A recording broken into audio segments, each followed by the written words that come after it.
It starts the same, always a small movement in the grass, barely noticeable, something crawling forward, slow, vulnerable.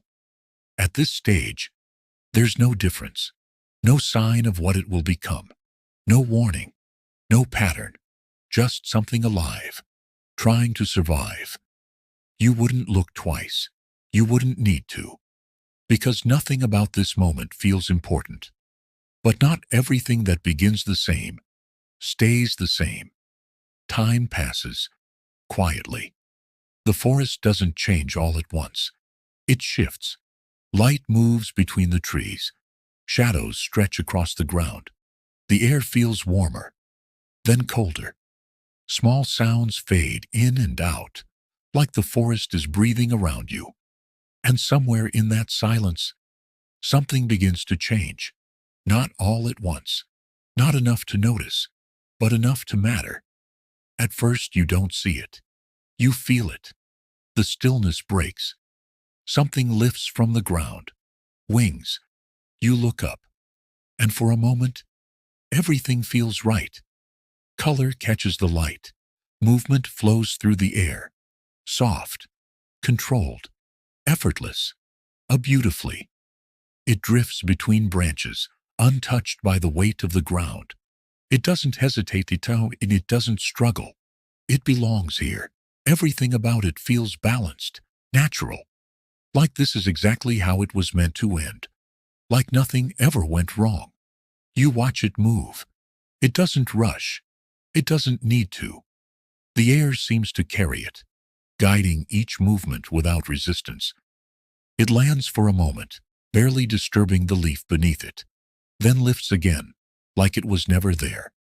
There's no tension in it, no hesitation, just motion that feels complete.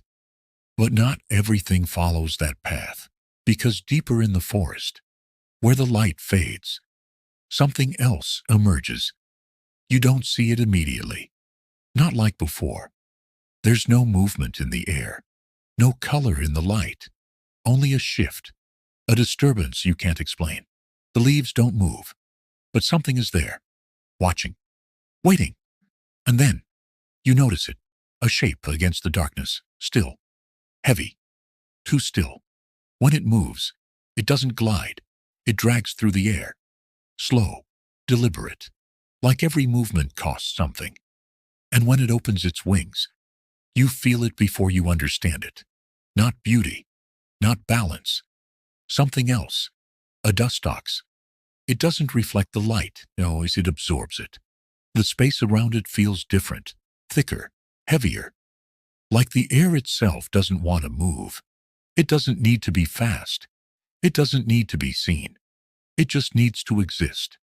And somehow, that's enough to change everything around it.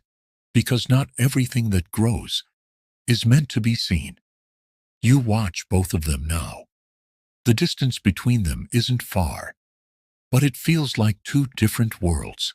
One moves through the light. The other waits in the dark. One draws attention. The other avoids it. One feels natural. The other feels wrong. And yet, they started the same. That's the part that stays with you. Because nothing in the beginning told you this would happen.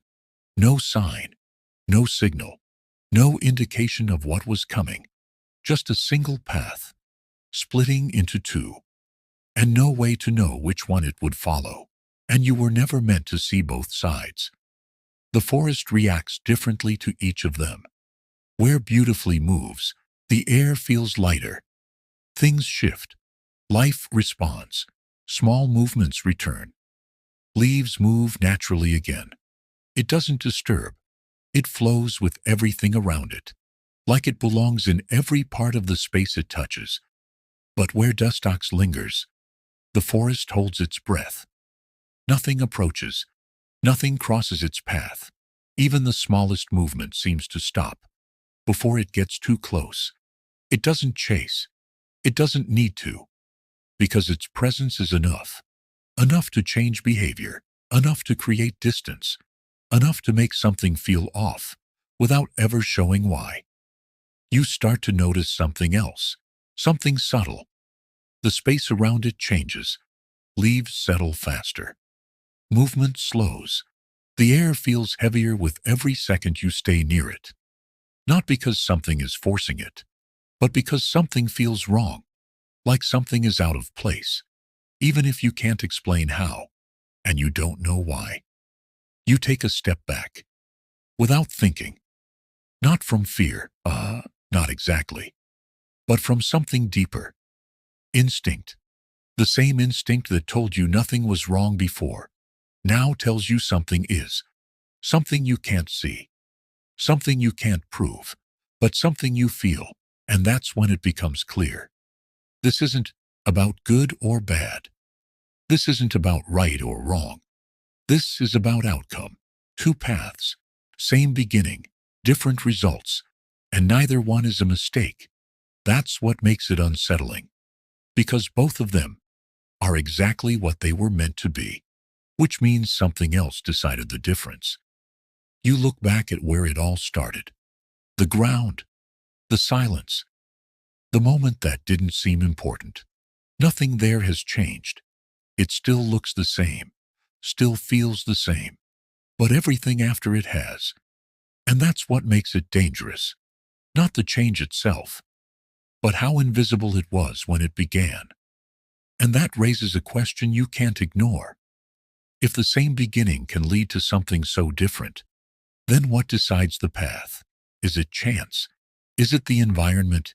Is it something that happens too small to notice? Or was it always going to happen this way? From the very beginning. You look at them one more time. Light and shadow. Movement and stillness. Neither one looks incomplete. Neither one looks wrong. But they don't belong to the same outcome. And they never did. And now, you understand something you didn't before. The difference didn't start when they changed. It started long before that, before the wings, before the movement, before anything you could see. And that means the path was already there, even when everything looked the same. So the question isn't what they became. It's this. If two identical beginnings can lead to something this different, how many paths are decided before you even notice they've begun?